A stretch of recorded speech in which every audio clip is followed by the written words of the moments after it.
Hey everyone, my name is Ken Hammond. So I want to talk to you about a story that's changed my life. I had to have some wisdom teeth pulled back in June of 2014. And I was living in Portland, Oregon at the time. And so I was on Medicaid. And Medicaid referred me to a office called Soft Touch Dental. And I went in and saw a doctor. His name is Danny Sadakah. He's a DMD. And I don't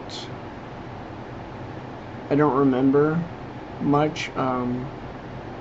About 2 weeks prior to the event I'm about to explain to you. So let me get into it.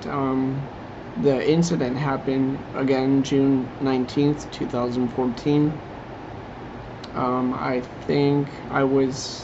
pretty sure I was at the Portland location.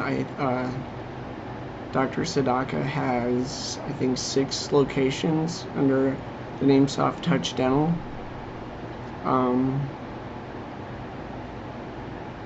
Let's see. I have notes written here, so bear with me.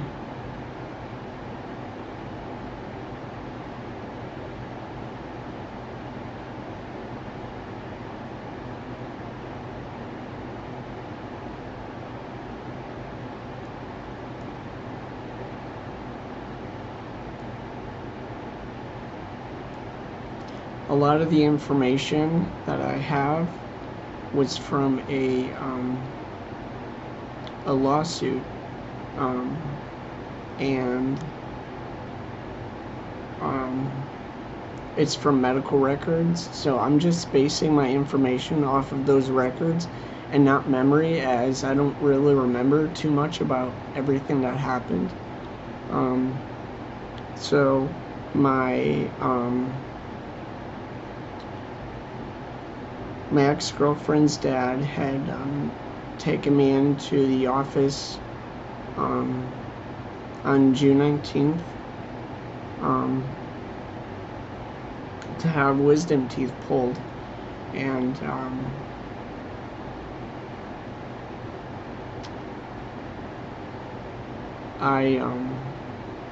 so I went into the office, and I think my son was with me at the time. He would have been about 4 years old. So I'm just gonna get down to the facts. These aren't anything based off of, like, I think this was this, or I think this was that. These are basic facts. So and the anesthesiologist that was working with me, his name is Leslie Sturgis. He's a CRNA. So I think it was him that put what's called a physical status at a level 3, which means my wisdom teeth extraction should have been done in a hospital setting and not an office setting, which was done. And a physical status 3, I think, according to the ASA, let me look it up.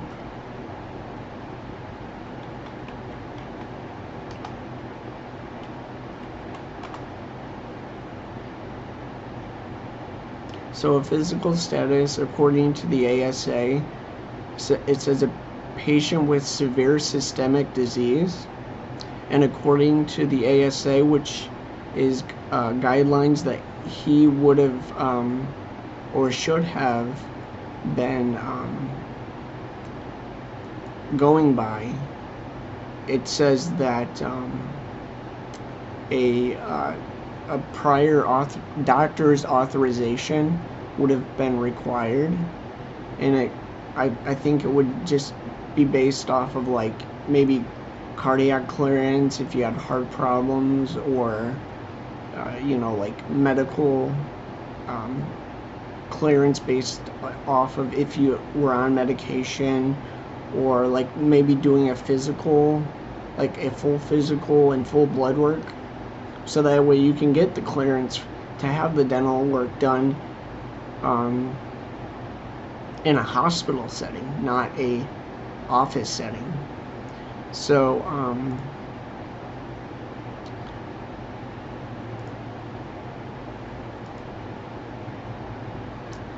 where's it at? Okay, so so we got that out of the way. So my procedure should have been done in a hospital setting, not an office setting.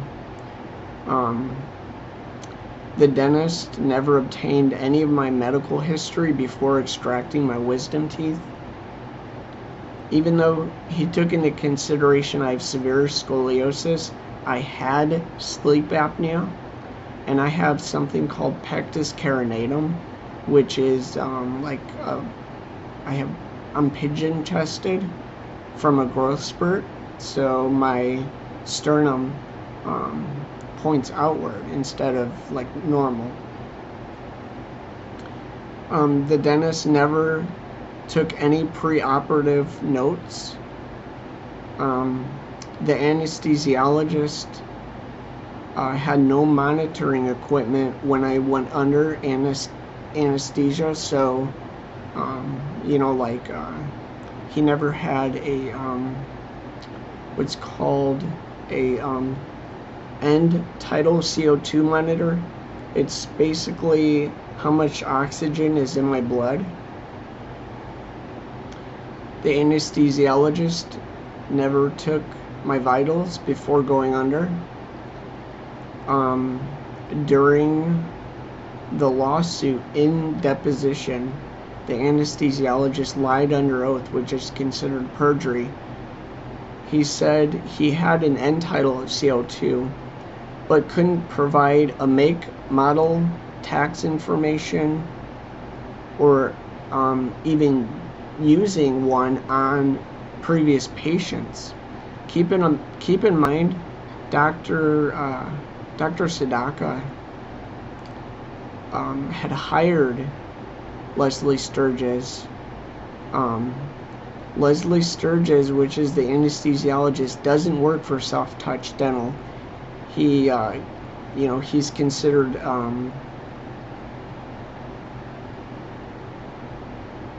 freelance. So he never had a CO2 monitor.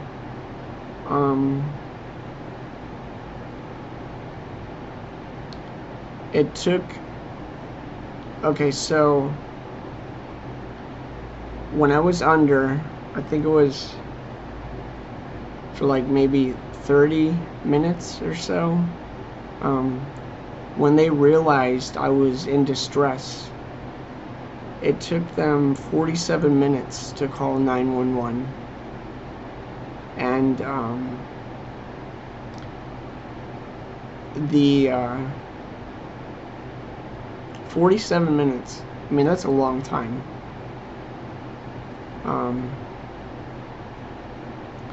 And even Dr. I shouldn't be calling him Dr. Danny Sadakah, he lied under oath also. He had said that when my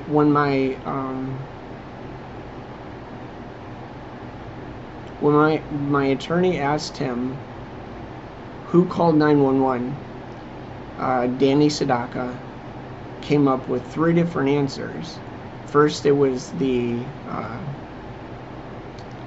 one of the staff members, and then it was the anesthesiologist, and then the third time he said he called 911. He couldn't even answer simple questions like, what was his zip code?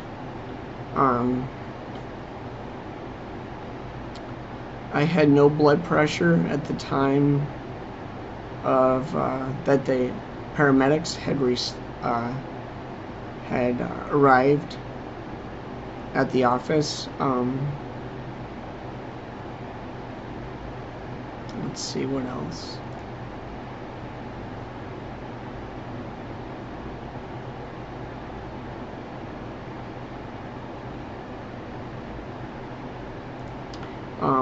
My son had saw me transported into the ambulance practically dead. I had no, no blood pressure. They wanted me to be transported to Legacy Emmanuel as soon as possible. The anesthesiologist didn't place the IV properly in my arm according to the EMS, and when EMS came, they placed their own in the correct way. There were no IV fluids given or charted during my teeth extraction. So I guess they were trying to revive me, and by that I mean Danny Sadakah or Leslie Sturgis. They had a nasal trumpet, and it's attached to a tube that goes through your nose and gets into your lungs somehow. I'm not sure exactly how it works, but the nasal trumpet was coming out of my throat, out of my mouth, when it's supposed to be in your nasal passage. And then attached to that is oxygen mask, and then attached to that is like a pump where you can pump oxygen into my lungs. So the nasal trumpet was on wrong. Then they had an oxygen mask that was not secured onto my face, so they had a mask that was probably too big for my face. And these are like standard resuscitative techniques that they should have known, because dentists have to go to school longer than like a primary care doctor.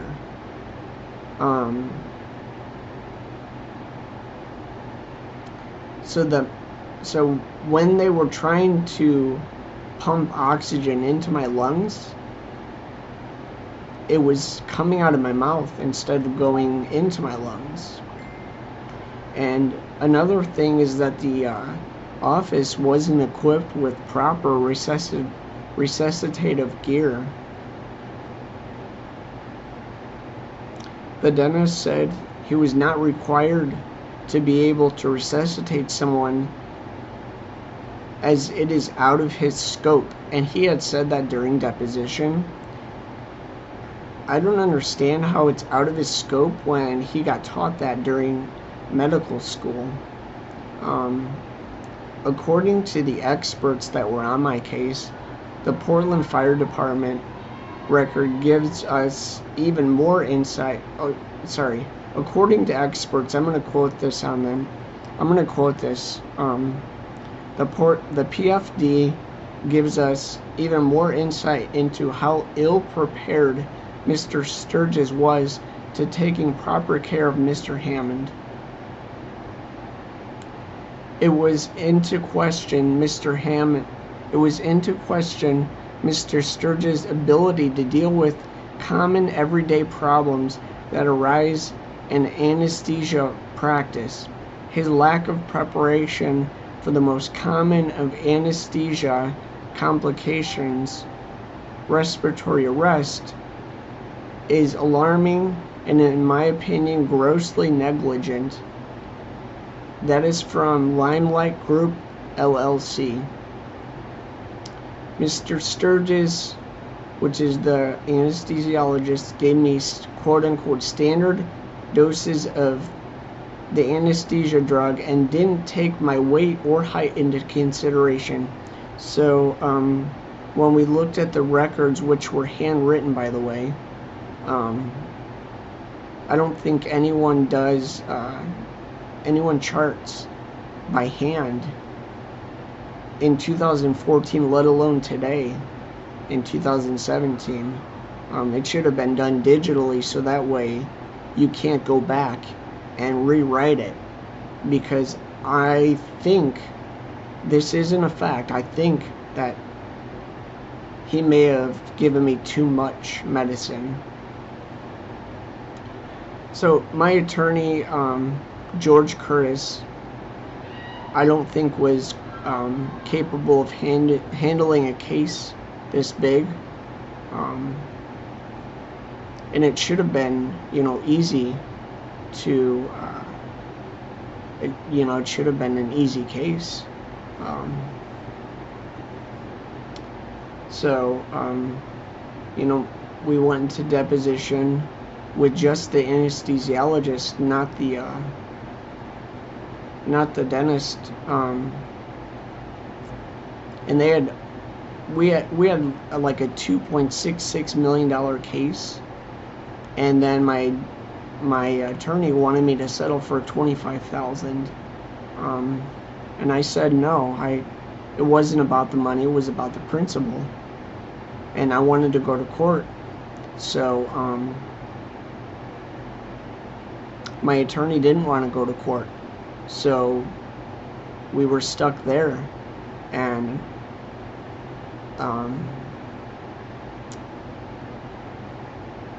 I was stuck without a lawyer, and I had all these things to do, which I'm not a lawyer, so I couldn't do it. I was calling around looking for other lawyers.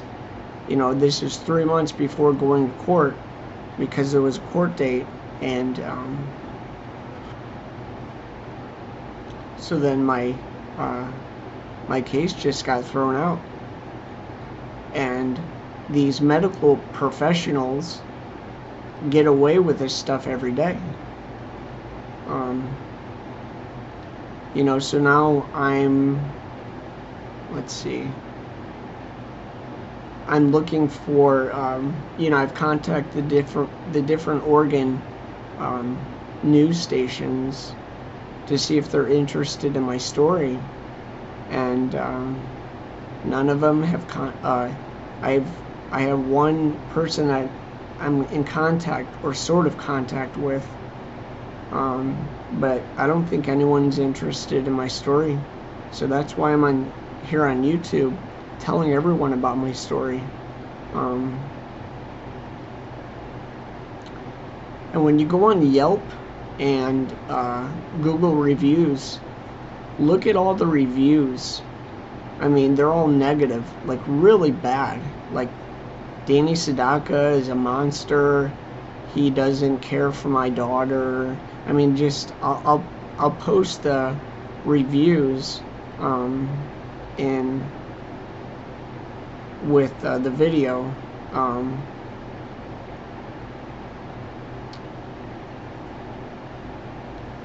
And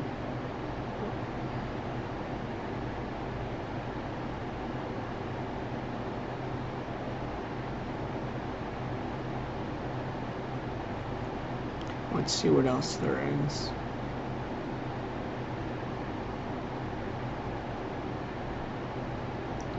Okay, so I want to talk about my attorney, George Curtis, whom I thought did his job. Some quotes he gave me were, do you expect me to look through your file? So if he's gonna, work towards that, his figure was $2.66 million.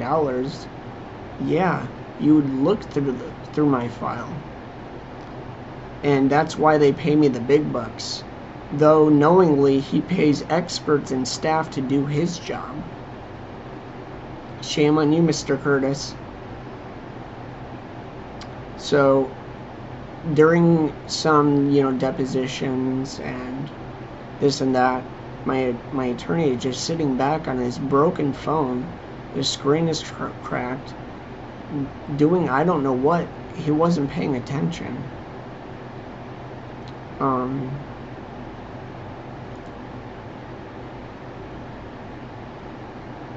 And I don't know where this, you know,